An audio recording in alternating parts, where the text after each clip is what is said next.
Oh, click wrong again. That's not a planet, number 11. That was asteroid fields, but they had a name. Yes, Ellis 10. No, Ellis 11. Ellis 11 asteroid fields system clusters. Ellis 11 recently suffered a cataclysmic collision with one of its moons. Astrophysics speculate that the planet will continue to splinter and ultimately from a new asteroid. That's a planet, old planet that have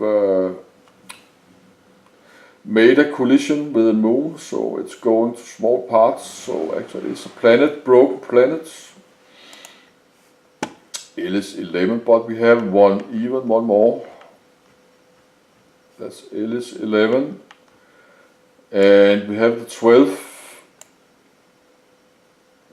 Judeca. Ellis 12, Judeca, ice planets. A ball of ice, Ellis 12, also known as Judeca, is occasionally used for ice mining exploration. That sounds interesting. So you can do ice mining. That's the 12. And you have an asteroid belt. That's a huge. That's number 9. The 12. So this is a huge, very big star system, and that would take long time to design this, maybe 1 year. You have to design 11 planets, 12 planets, and maybe some moons. I don't know if all these planets have moons. Yes, but let's watch it. So this is a long video, of course. Of course, it's a huge, super big star system with 12 planets.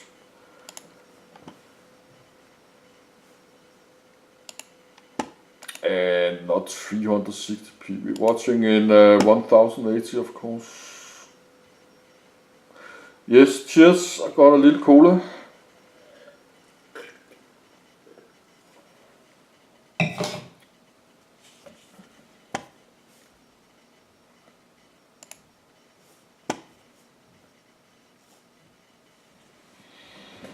Yes, I don't know what's wrong now. I have to exit full screens.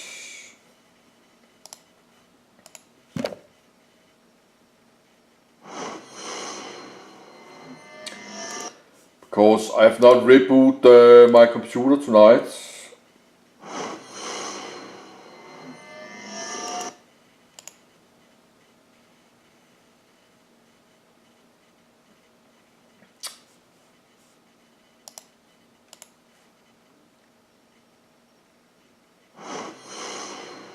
Yes. Now it's running, but it's 360p. So something is wrong.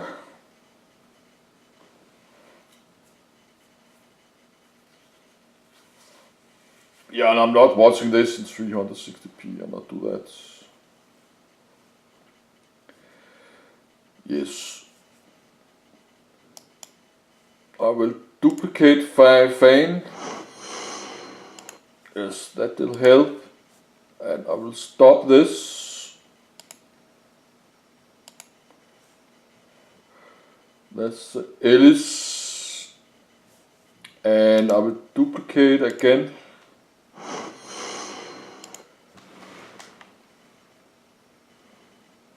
And I will search Star Citizen.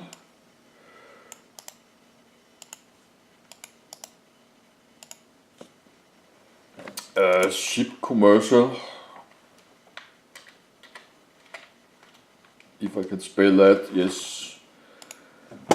We use that, ship commercials. when I have to look my The YouTube. Origin 600i has been called. I have some kind of problems now. I need to look my upload to, but of course I would like to watch this in 1000 and 60p.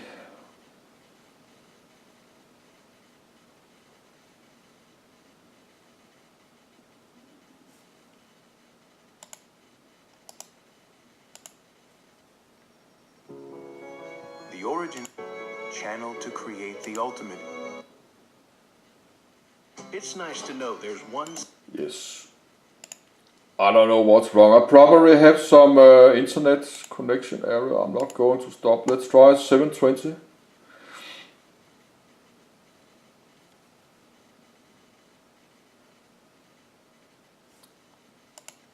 I probably have some internet connection problems.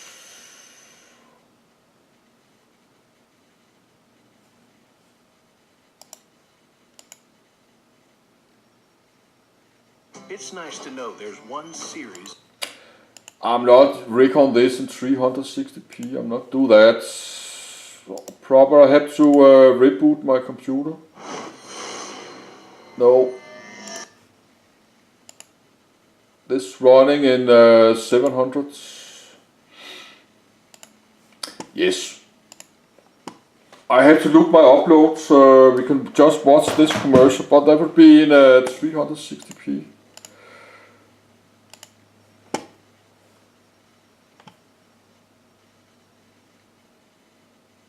It's nice to know there's one series of ships you can rely on. Yes. Like if the job calls for a little more cargo. Small commercial break. I need to keep uploads because I will be days and days behind. Extra mile.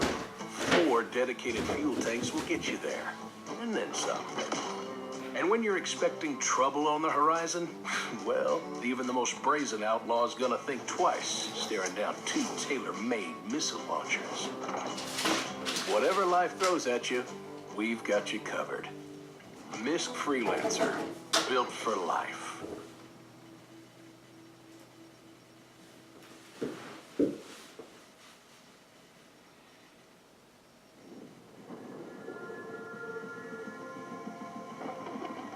There's a new hunter stalking the skies.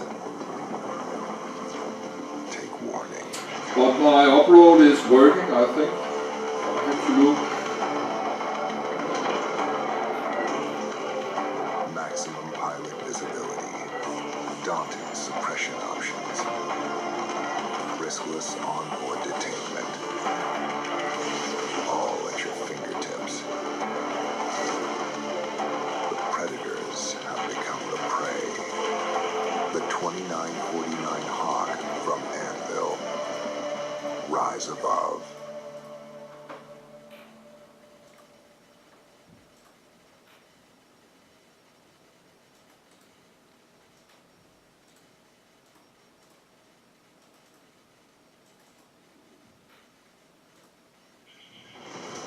There are some designs that transcend time. We look to the past for inspiration to craft the light fighter of the future. Unmatched design, best-in-class maneuverability. Leave your enemies bewildered. After all, how can you kill what you can't catch? The 2949 Arrow from Anvil. Rise above. Available now. See your authorized Anvil dealer for details.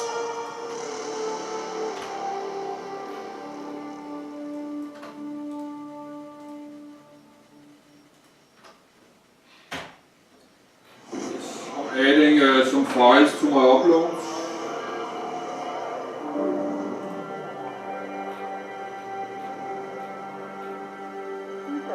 Yes, my upload should run and add a few more files.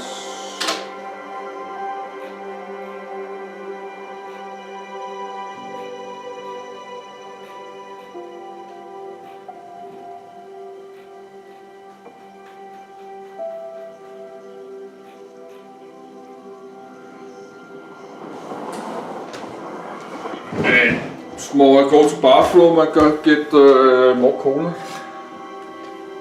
And it's 5:30 p.m.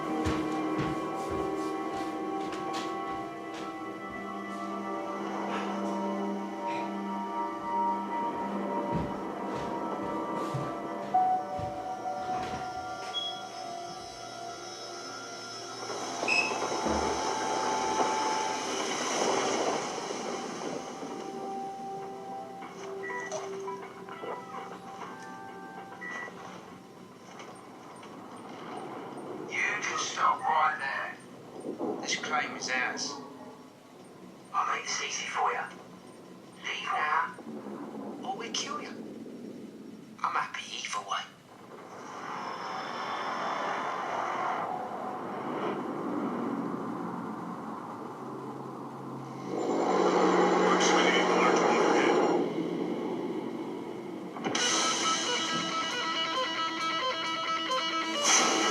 The time has come for something new.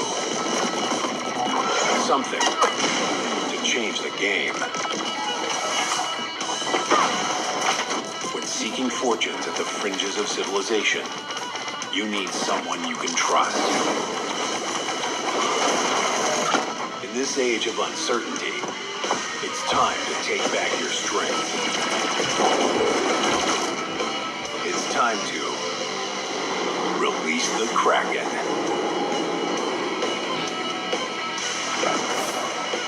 Drake Interplanetary.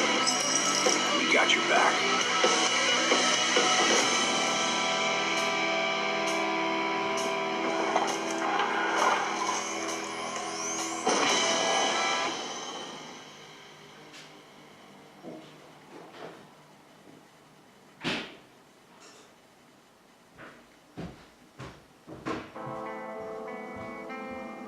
It all started with a dream. The need to challenge the conventions of our time. So I'm back. To look at the well-worn path ahead. Decide to take It's another path. 5:30. What is life? Not the culmination of all decisions. But I've been up less 2 hours. We decide to seek out the unknown. Oh, that's in 360p. No, 480. Or take a stand against the unjust. I am sorry for that. But I have probably have some problem with my internet. But let's go back. And this is the Ellis system. I just watched this a lot. Go to full screen. Yes, I just watched this, this big solar system. Ellis have 12 planets and 3 habitat planets. It's super large. It really take long time if you design all this with all this planet with a lot of details and outpost, and should be city. It should be a city like Lowville or somewhere, and that would take long time to do.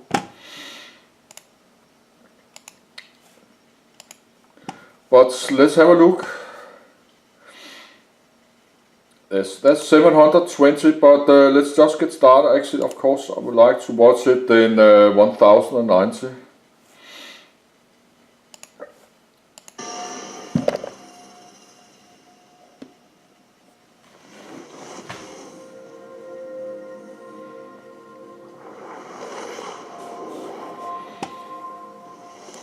You can try that.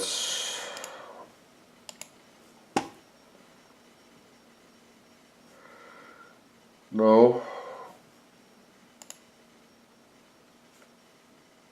No.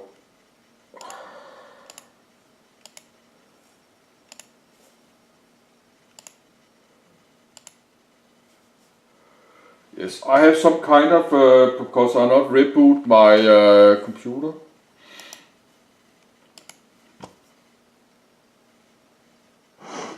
Just keep it at 700. I don't know what's wrong. I can try later to change 1000.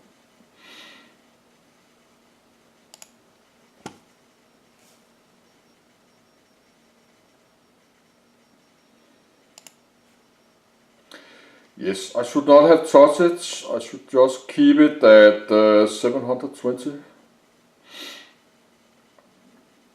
Could try to copy, duplicate. Yes, that can help. And then close this. And then I'm not touching anything. I need to reboot my computer. I will do that when I have 1 hour and 1.5 hour left.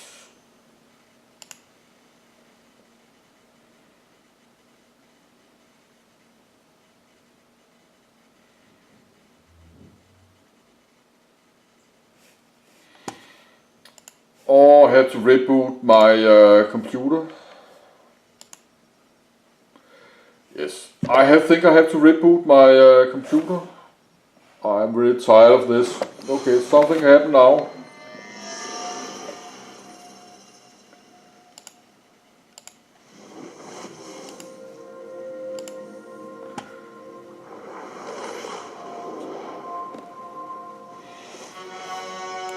Well, that's a 720. I'm not touching anything more. Cheers. I got some cola.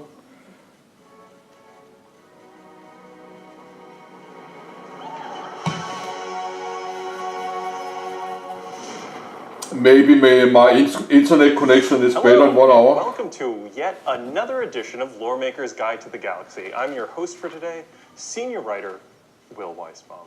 It is great to be back once again, and today we're going to be talking about none other than the Ellis system, which I am doing because none of the other Loremakers wanted to touch with a 10-foot pole because, oh my goodness, there are so many planets. There are 13 planets. It's a lot of planets. So we better get started. I'm wasting 13 right now. We're sitting here on Earth, so let's plan our route straight to the Ellis system by using our amazing handy-dandy star map. Kudos again to Turbulent for developing such a really cool web thing. Let's go to the star in Ellis. Let's see, what are we going to fly today? I'm going to be flying in my F-7A Hornet, so let me do a small route. We're going to calculate. We can get there in 3 jumps. I told you we're in a rush, so let's get there as fast as possible. So we're going right now. We're heading into Davian, and from Davian we're hopping over to Killian. And Killian there, it's a short another hop, and here we are in Ellis. Now I'm going to start scrolling now, and it's going to take me a while to get all the way zoomed out to see all of these wonderful 13 planets. Now, the size of the system is 111.936 AU, and I'm going to read that out in kilometers because I had the number, and it's fun.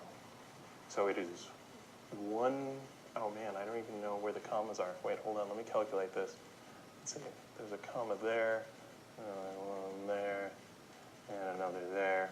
All right, so this is, let's see, how many million? 16,745,387,253.67 kilometers, give or take. So quite large, but not really on a galactic scale. We're all meaningless on a galactic scale. At the center of Ellis is a star named Ellis, and it is an F3V main sequence star. Now, Ellis has quite a large green band, with the inner green band starting at 1.73 AU and the outer band going all the way out to 2.49. And so this wider green band with a lot of planets in there gave a lot of habitable space, which really set the system apart. It was found in 2467 as part of Project Farstar, which was a big push by the government at the time to expand humanity's empire out as far as possible. So a whole bunch of systems were discovered as part of Project Farstar. And almost immediately upon the discovery of Ellis, it was very exciting, and they dumped a bunch of money into getting it terraformed, some of these inner worlds. And so it's really became best known over the years as being the home of Murray Cup Racing, which got its start here, and it's its headquarters currently. So we'll talk about that a bit more later on in this episode of Lore Makers. But for right now, let's jump over to the innermost world, Ellis 1. And you can see here, this is a great shot of it because you got those beautiful heat waves going over the planet, which is actually very accurate. LS1 is a little tiny planet, just 750 kilometers radius, and it is mostly bubbling hot lava because it is so very close to the star. There's constant solar flares which are bombarding it, and those are also known as coronal mass ejections, which is fun. And, you know, the surface is slowly being burned away and ejected into space as these solar flares hit it. Scans of the world have shown that there are minerals to be harvested there, and unfortunately it is way too dangerous to go in and try to mine those. That hasn't stopped people though, so there have been several horrific accidents related to the attempts to mine LS1. You know, the problem hasn't been cracked yet, but maybe one of you out there will figure out a way to mine it. LS2, let's head over there, right over here. Now, LS2 is a fairly large smog planet, and it's got an extremely dense atmosphere, which is constantly storming, rolling around, and the surface of it is actually a desert world. And so these storms mixed with the desert create these really cool swirling patterns in the surface, which are constantly shifting, and it's really beautiful. And they've tried to actually market that for tourists to come see or with the racing, but the turbulence is such that it's really hard to get down to the surface. You know, if you're a tourist, you don't really want to be rocketed around that much to go see some pretty patterns, so it hasn't exactly taken off. So from there, normally, we would head into the green belt, starting with the planet Grain, but instead, I'm going to mix it up since there's a lot of lore here. We're going to jump ahead and head to LS6. So let's go there. Now, LS6 is a terrestrial rocky planet. It sits just outside of the green belt. And this has provided a unique opportunity for the UE to kind of study these worlds that kind of sit on the edge. So there has been a concerted effort over the years to try to make LS6 habitable. And this has been done through UE scientists, and a bunch of terraforming corporations have all, like Schumann and Interstellar, have pooled their resources and done studies here. There's a big science station orbiting the world. Oh, you can see it right here. Science station. How about that? And so hopefully they'll be able to use what they've learned here to be able to populate worlds that may be less suitable for habitation down the road. You know, scientists, they get cooped up for a while and they like to party, so there's a good trading to be done here if you got some fun stuff aboard your ship that you're looking to sell. From there, we're going to head out to LS7, which is located all the way over here. Now, LS7 is another smog planet, our second if you're keeping count at home, and it has rings, which you can see right here. I love when planets have rings. It is a highly corrosive atmosphere that's very damaging to ships and anything that you put inside the atmosphere. And because it's been kind of a natural deterrent for people going to visit there, a lot of outlaws have kind of situated themselves in the area around it. One, it's a great way to kind of dispose of evidence by dumping it out into the atmosphere, as well as if, you know, someone's on your trail, you can duck in and you have a few seconds to try to, you know, shake them before your own ship falls apart. There's rumors that there's some more dangerous type of racing that occurs around here, but those are just rumors. From there, we're going to go out to LS8, all the way over here.